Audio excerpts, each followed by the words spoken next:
Cześć, tu Bartek Czeka ze strony universeofmemory.pl i .com.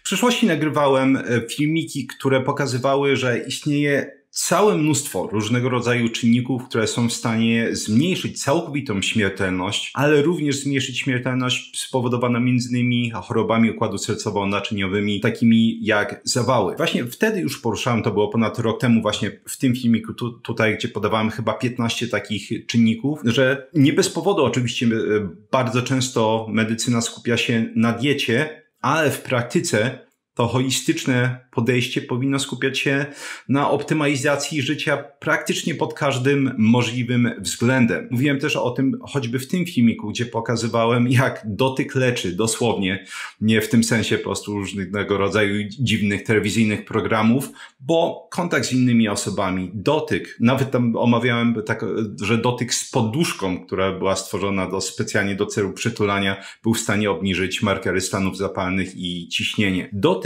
między innymi kontakt z innymi osobami jest w stanie bardzo negatywnie wpływać na różnego rodzaju czynniki, które właśnie są w stanie, mówiąc ogólnie, przyczyniać się do powstawania różnego rodzaju chorób cywilizacyjnych. Z kolei właśnie w jednym z innych odcinków, już nawet nie pamiętam w którym, bo było ich za dużo, omawiałem efekt Rosetto, który jest absolutnie fantastycznym przykładem takiego zjawiska. Nawet bez odsyłania opiszę szybko, że efekt Rosetto polegał na tym, że było to takie miasteczko w Stanach Zjednoczonych, gdzie okazało się, że całkowita śmiertelność, między innymi właśnie z powodu chorób układu sercowo-naczyniowego, była mniej więcej 3 razy niższa niż w podobnych miejscowościach w pobliżu dosłownie. No i zaczęto szukać, co jest powodem, czy to jest woda, czy ci ludzie więcej ćwiczą i okazało się, że piją, palą, jedzą to samo, co wszyscy dookoła, innymi słowy, nie ćwiczą więcej, ale różnica była taka, że ci mieszkańcy, imigranci pochodzenia włoskiego mieszkali w rodzinach 3-pokoleniowych.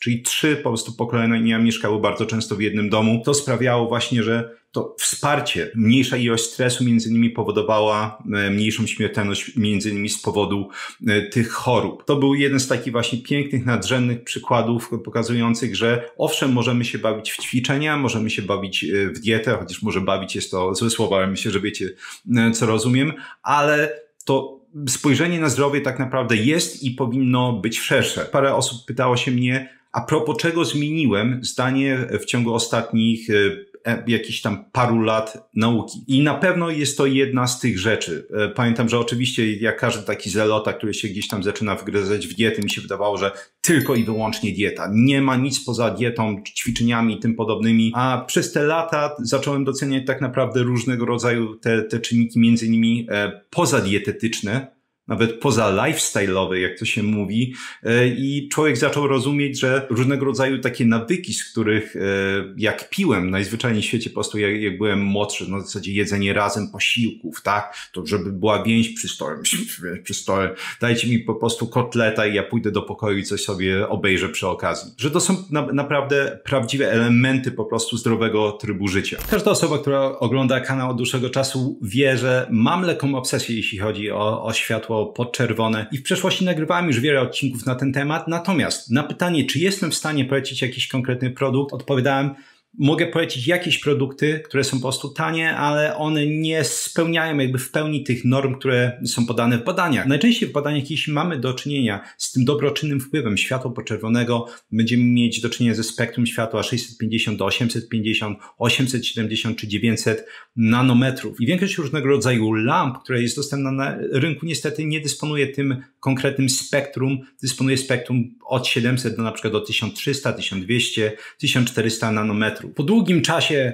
tonięcia w tych odmętach internetu, szukając wybawienia, w końcu trafiłem na sponsora tego odcinka, którym jest firma Mitowel, czy Mitowel, w zależności od tego, jak chcę wymawiać, który jest producentem właśnie fantastycznych lamp, które obejmują to spektrum. Ich produkt zachwycił mnie tak bardzo, że ja byłem osobą, która napisała do nich, czy potencjalnie są zainteresowani współpracą. Jakość wykonania samego produktu, jak i estetyka jest niesamowita. Miałem na przykład na półce wcześniej jakiś zegar secesyjny po babci, prochy przodków, wyrzuciłem je wszystkie, bo lampa prezentuje się ładnie. Po prostu zupełnie serio prezentuje się bardzo ładnie jako dekoracja, co pokazuje na załączonym obrazku. Same urządzenia są zbudowane ze świetnych podzespołów. Używają m.in. tajwański diod EPI-LED, sterowników zasilających Minwell. Chyba najlepiej o tym świadczy, że jest 3-letnia gwarancja na każdy produkt. Uwaga, nawet obejmujący zastosowanie komercyjne. Czyli rozumiecie, nawet jeśli są gabinety i ktoś będzie godzinami naświetlać klientów tymi urządzeniami, to wciąż mamy 3-letnią gwarancję. Kolejnym plusem jest to, że jest to polski producent, czyli innymi słowy nie trzeba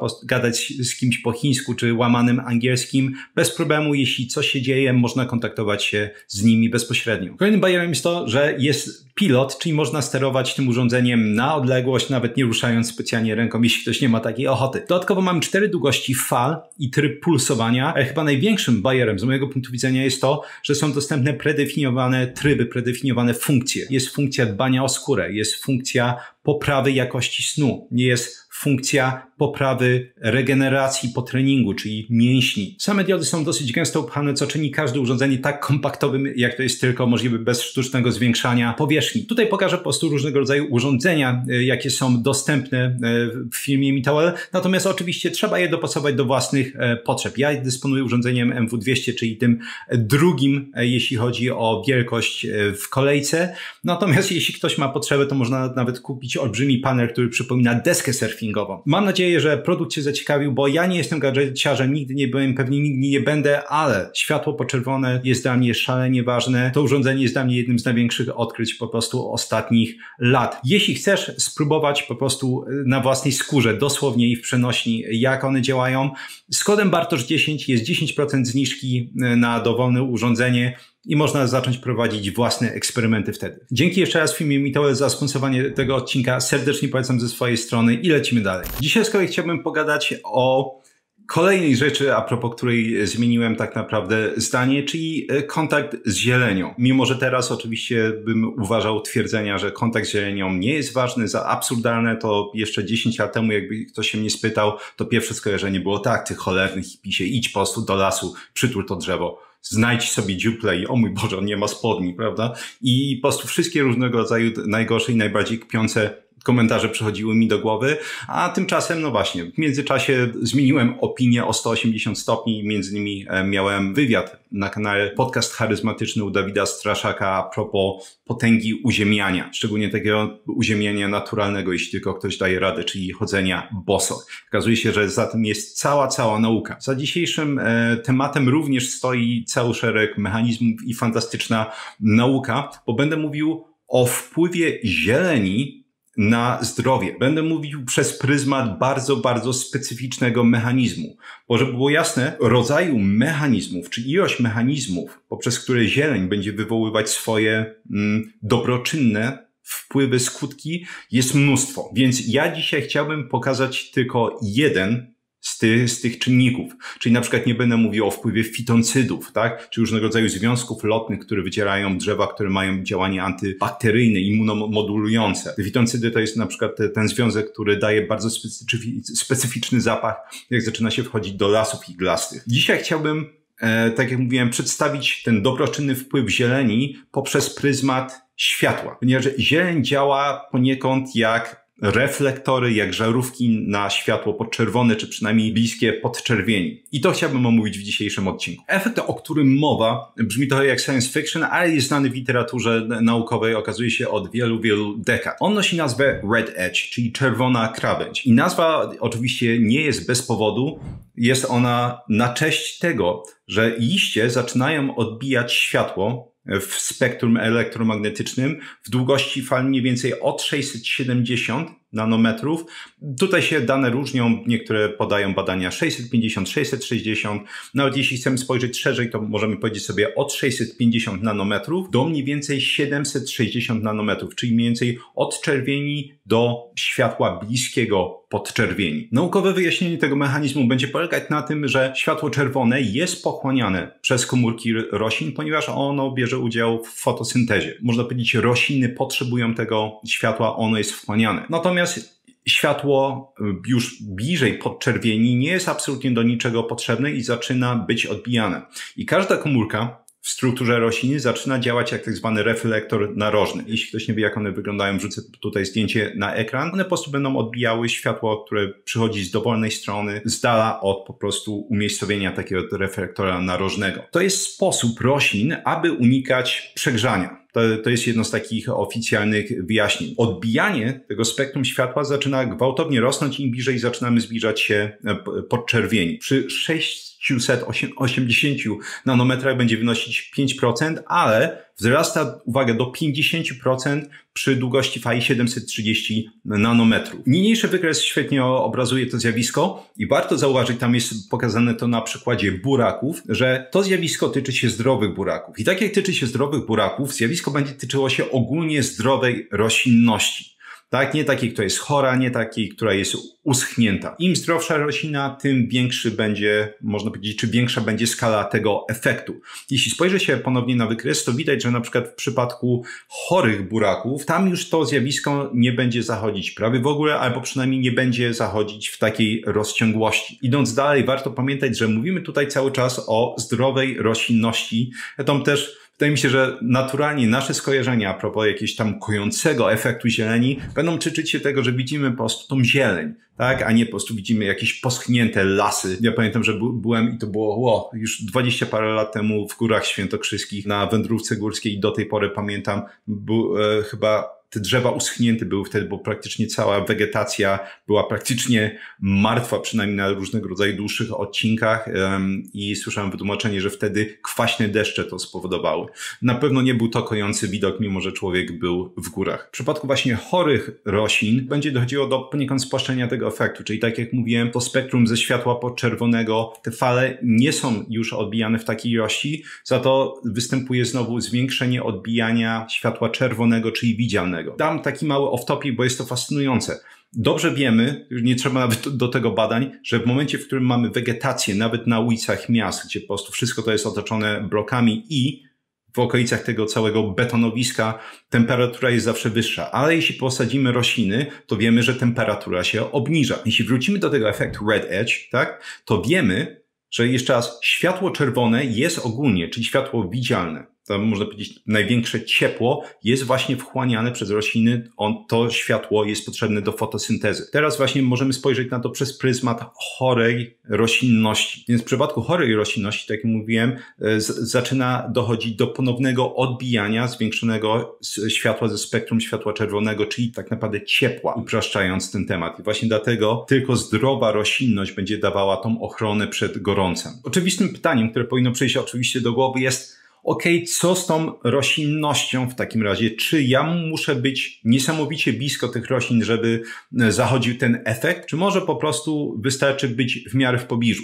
I okazuje się, że wystarczy być zdecydowanie w pobliżu. Ten efekt będzie się rozchodził na setki metrów, jeśli chodzi o odczuwalną skuteczność, czyli coś, co będziemy byli w stanie zmierzyć i oczywiście dojdę do takich badań. W praktyce oczywiście będzie się to ciągnęło na kilometry. Czemu? Bo ten efekt red edge jesteśmy w stanie wykryć nawet z satelit. I to będzie jedno właśnie z fantastycznych zastosowań tego efektu naukowych, do których też zaraz dojdę. Właściwie można opisać to już teraz, te właśnie oficjalne zastosowania tego efektu. Stosuje się go m.in. w misjach kosmicznych, żeby zobaczyć, czy na jakiejś konkretnej planecie jest roślinność. Tak, bo jeśli jest roślinność, to będzie potencjalnie dochodziło do tego efektu właśnie red edge. Jeśli chodzi o naszą planetę, to jakby ten efekt pozwala na odległość, czasami bardzo znaczącą odległość, śledzić zmiany różnego rodzaju klimatyczne, zmiany jeśli chodzi o stan lasów, stan biomasy. Czyli innymi słowy, za każdym razem, jeśli będziemy mieć do czynienia na jakimś obszarze z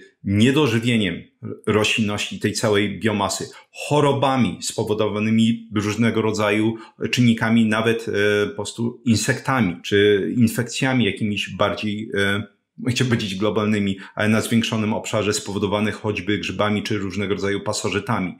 Właśnie red edge pozwala nam wykrywać na odległość. Nie jest tak, że ktoś musi biegać po tym lesie i kontrolować każde drzewo. Ten efekt pozwala właśnie bez udziału czy człowieka, bez wchodzenia do takiego lasu, śledzenie, czy tam jest coś czy nie. Jako kolejną ciekawostkę warto dodać, że właśnie ten efekt red edge odbijania światła, szczególnie w spektrum bliskiej podczerwieni, bardzo dobrze widać na zdjęciach roślinności, zdrowej roślinności robionych właśnie w świetle podczerwonym. Te drzewa, ta roślinność zamienia się po prostu w białe takie reflektory, które zresztą wyglądają również estetycznie bardzo ładnie. I właśnie dlatego roślinność działa poniekąd jako żarówki na światło podczerwone czy światło bliskie podczerwieni. Istnieje nawet cały osobny wskaźnik, który będzie nam pokazywać między innymi na podstawie choćby zdjęć satelitarnych, czy na danym obszarze mamy do czynienia z roślinnością, czy nie, czy ona jest zdrowa, czy nie. On się nazywa NDVI, czyli Normalized Difference Vegetation Index, czyli jest to wskaźnik znormalizowanej różnicy wegetacji. I wskaźnik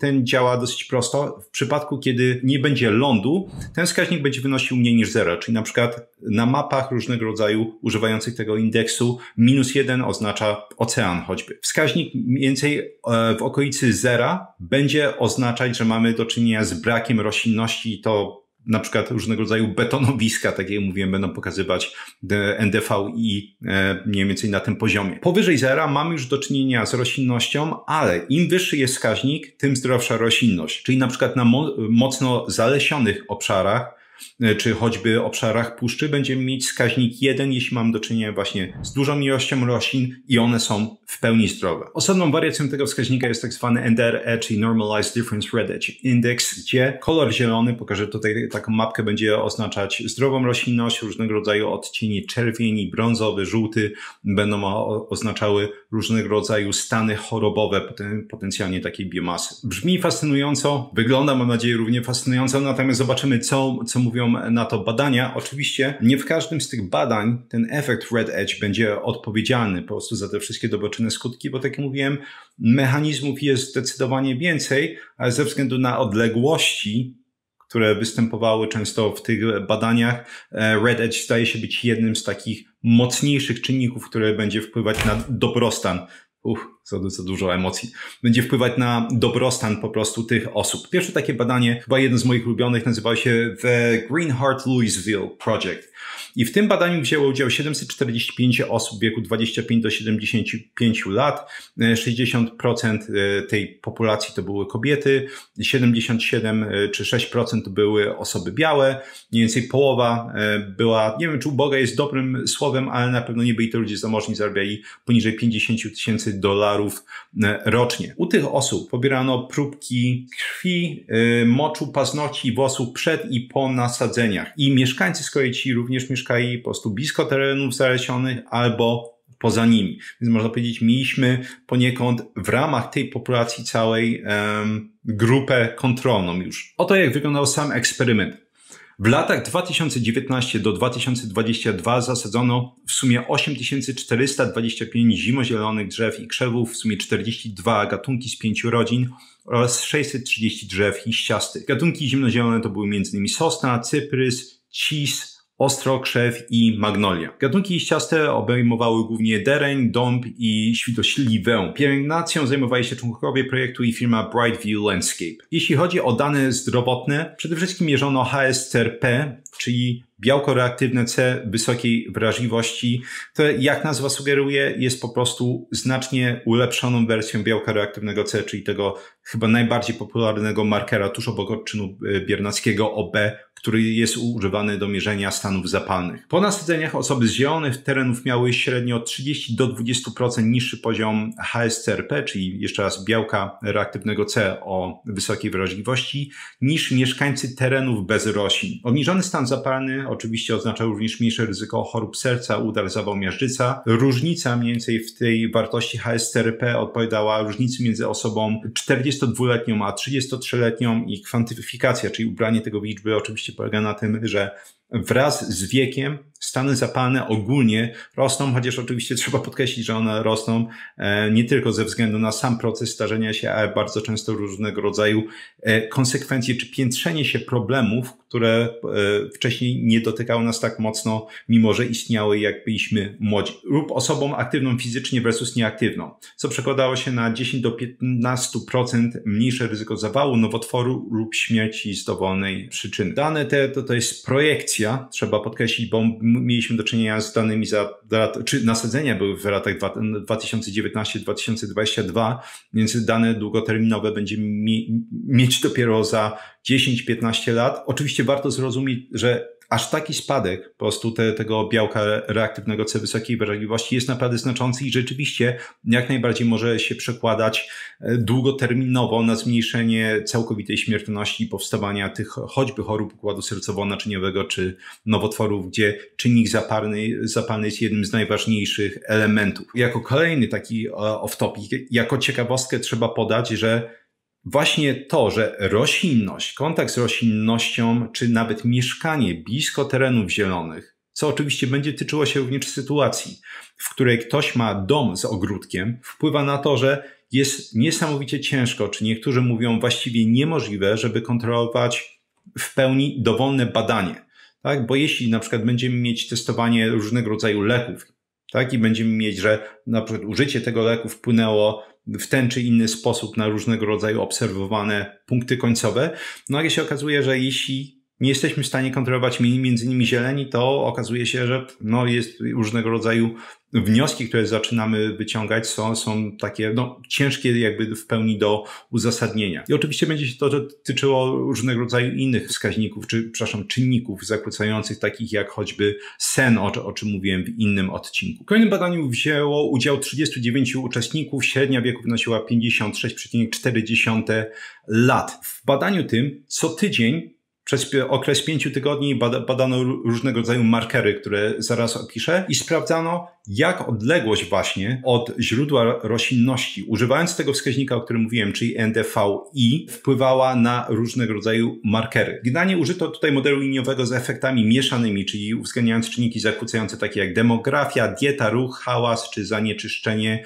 powietrza. Sama aktywność fizyczna była monitorowana przez urządzenia osobiste, żeby eliminować jeden z tych mocnych jednak czynników zakłócających, który jest w stanie wpłynąć na różnego rodzaju markery, również markery stanów zapalnych. Po uwzględnieniu wszystkich zmiennych zakłócających, ten wskaźnik NDVI roślinności od 50 metrów od źródeł roślinności powodowało obniżenie cholesterolu całkowitego o 21,6%, obniżenie lipoproteiny LDL o 14,9%, obniżenie glukozy o 11,2% i obniżenie markera HSCRP, czyli jeszcze raz białka reaktywnego C wysokiej wrażliwości o 41,3%. I podobne wyniki uzyskano właśnie dla odległości 100 i 250 metrów. Po korekcie na wielokrotne testowanie efekt dla glukozy i HSCRP nie był już istotny statystycznie. Tutaj trzeba wyjaśnić jedną rzecz, bo osoby, które nie czytają badań, zauważyłem, czasami jak przeczytają w abstrakcie, że coś nie jest istotne statystycznie, to nie jest nic nie warte. Bardzo ciężko jest o istotność statystyczną przy niskiej próbce po prostu, przy jakiejś małej kohorcie. Z prostego powodu, bo tych osób jest zbyt mało. Czyli innymi słowy, jeśli w badaniu by wzięło udział 3000 osób, mielibyśmy taki efekt, to byśmy mieli cholernie wysoką istotność statystyczną.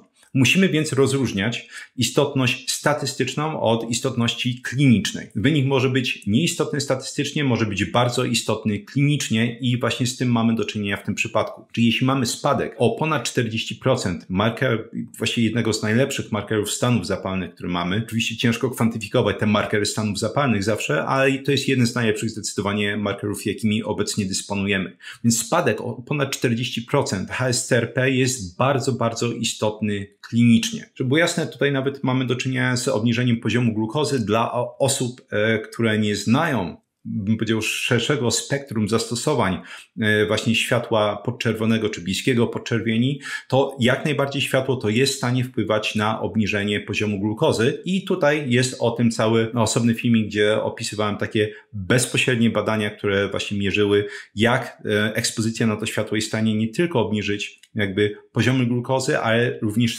samą wysokość tych pików glukozy. Tak? Czyli na przykład jeśli komuś zwyczajnie wyskoczył cukier do 160 mg na decylitr, to przy naświetlaniu może skoczyć tylko do 140 czy 130. Więc znowu jest to coś niesamowicie przydatne z punktu tego widzenia klinicznego. Szczególnie u pacjentów, którzy są w grupie ryzyka. Oczywiście replikacja tych badań jest spora. Było opublikowane badanie w 2024 roku, czyli w zeszłym roku na kohorcie osób z Madrytu w wieku ponad 65 lat.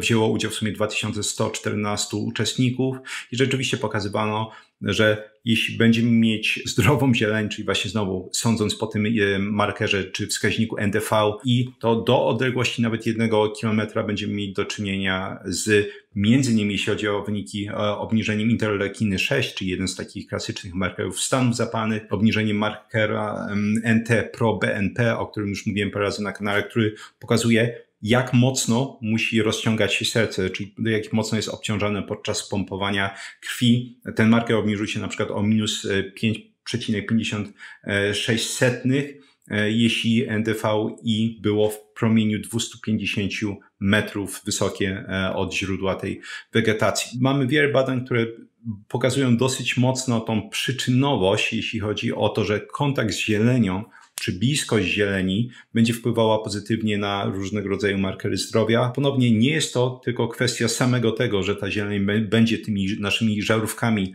na podczerwień czy spektrum światła bliskiego podczerwieni. Jest więcej wskaźników, oczywiście między innymi, tak jak opisywałem na początku, zapach, natomiast ja będę musiał chyba wszystkie te potencjalnie mechanizmy, byłem kiedyś tym, no właśnie, opętany, jak już odkryłem, że się mylę, opisać w osobnym filmiku. Jeśli interesuje Was taki filmik, dajcie znać, dopiszę na tą moją nigdy niekończącą się listę filmików do zrobienia. Co mi tam nie odmówię sobie jeszcze przyjemności omówienia jednego badania ze stycznia tego roku, czyli 2025.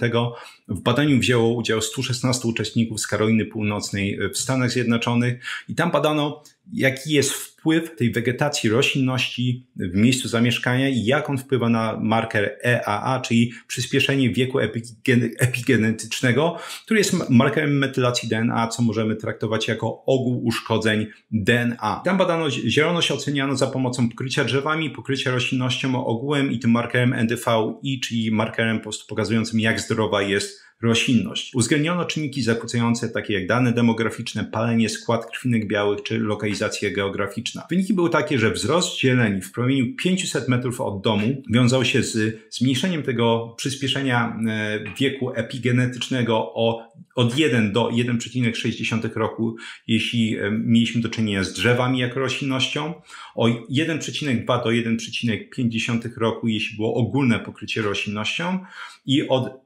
0,9 był spadek tego markeru do 1,3, jeśli ta roślinność była zdrowa. 11 z 12 wyników było statystycznie istotnych. Jak zawsze daj mi znać w komentarzach, co sądzisz o tym temacie, czy masz jakieś swoje fantastyczne anegdotki, którymi możesz się podzielić, jeśli chodzi o wpływ właśnie roślinności na zwiększenie dobrostanu, czy to fizycznego, czy to psychicznego. Z mojej strony to jest coś, nad czym staram się pracować. Na pewno mam olbrzymie braki, jeśli chodzi o zwiększenie tego kontaktu z roślinnością, chociaż mieszkam przy parku, żeby było śmiesznie, ale często po prostu nie starczy czasu na te regularne kontakty. Może to jest coś, o co powinienem się założyć. Daj mi znać właśnie, co o tym sądzisz, jakie są Twoje doświadczenia. Jeśli chodzi o inne pytania, jestem dostępny przynajmniej przez jakiś czas w sekcji komentarzy. Można mi śmiało je zadawać. Postaram się odpowiedzieć na jak najwięcej z nich. Jeśli chodzi o stałe ogłoszenia, polecam swoje flagowe kursy Vocabulary Labs, czyli laboratoria językowe, gdzie pokazuję, jak nauczyć się dowolnego języka z dowolnej rodziny języków od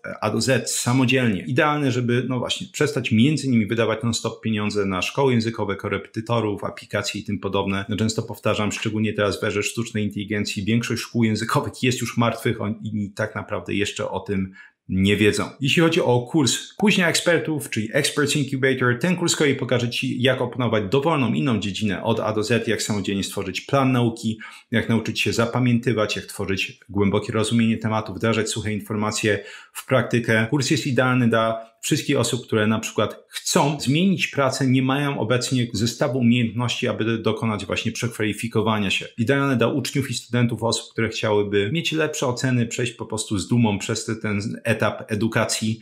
Dla osób, które już mają fantastyczną pracę, ale jak to z pracą bywa, trzeba dostać jakiś awans, trzeba dostać podwyżkę, a żeby to zrobić, trzeba zdać jakiś egzamin, certyfikat, jakoś się wykazać. Kurs również świetnie pokazuje, jak przygotowywać się do różnego rodzaju egzaminów. Nie wiem, ile setek miałem osób, które zdawały egzaminy sędziowskie, radcowskie, na przykład jeśli chodzi na doradcę podatkowego, jeśli chodzi na przykład o dziedziny prawne, na pilota, egzaminy medyczne, jeśli chodzi o lekarzy. Jest tego mnóstwo. Oraz na końcu kursu o jeden włos za daleko, gdzie pokazuje, jak zatrzymać i odwracać androgenowe łysienie, zarówno u kobiet, jak i mężczyzn, oraz między innymi jak walczyć walczyć z telogenowym wypadaniem włosów, jak je zdiagnozować, jak je zatrzymać oraz jak walczyć z różnego rodzaju uporczywymi kłopotami skóry głowy, takimi jak choćby właśnie upierdliwy łupież. 3 piosenki rockowe przypięte w pierwszym komentarzu pod filmikiem. Również w tym komentarzu pod nim będzie literatura naukowa, na którą powoływałem się w tym odcinku. Zawsze polecam przeczytać ją samemu, rozszerzyć swoją wiedzę na dany temat. I z kolei również w tym komentarzu będzie bonusowa ciekawostka, która będzie dotyczyła tego, że kontakt z zielenią może być czymś, co jest przepisywane medycznie. Nie chcę nic więcej zdradzić, bo po to jest ciekawostka w komentarzu, ale polecam przeczytać, bo jest kraj, który między innymi zaleca takie rzeczy medycznie. W opisie znajdziesz oczywiście linki do wszystkich kursów między innymi, ale również do mojego newslettera. Jak się kliknie się link, wyskakuje okienko, można wprowadzić swój adres mailowy i tam na ten adres, który wprowadzisz, wysyłam z kolei artykuły powiązane z poprawą pamięci, poprawą produktywności, nauków języków obcych oraz między innymi sporadycznie analizą badań naukowych. Jeśli zaciekawiły Cię wszystkie informacje, które wymieniłem w tym filmiku i chciałbyś nauczyć się ich, przyswoić je jak najszybciej, można je ściągnąć w formie łatwo dostępnych fiszek elektronicznych. Ta opcja jest dostępna dla patronów kanału. Patronem można zostać za 40 zł miesięcznie. Można zapisać się nawet na 1 miesiąc, jeśli ktoś ma ochotę i ściągnąć fiszki nie tylko do tego odcinka, ale ponad 130 poprzednich, jeśli ktoś chciałby przyswoić wiedzę również z nich. Dla patronów dostępne jest forum, gdzie można mi zadawać pytania, jeśli ktoś ma jakieś palące pytanie, na które nie otrzymał odpowiedzi tutaj. No niestety nie jestem w stanie być wszędzie, jest za dużo tych komentarzy. Dla patronów dostępna jest sekcja badanie tygodnia, gdzie raz w tygodniu omawiam właśnie najciekawsze badanie danego tygodnia dotyczące całego spektrum różnego rodzaju zagadnień dietetyczno-medycznych. Tam jest już ponad 130 badań, zbliżam się do 140. Jeśli ktoś chce dalej mieć kolejną jakąś porcję informacji, to jeszcze raz polecam serdecznie rozważanie patronatu. Dzięki serdecznie jak zawsze za wysłuchanie tego odcinka i do zobaczenia, do usłyszenia w następnym.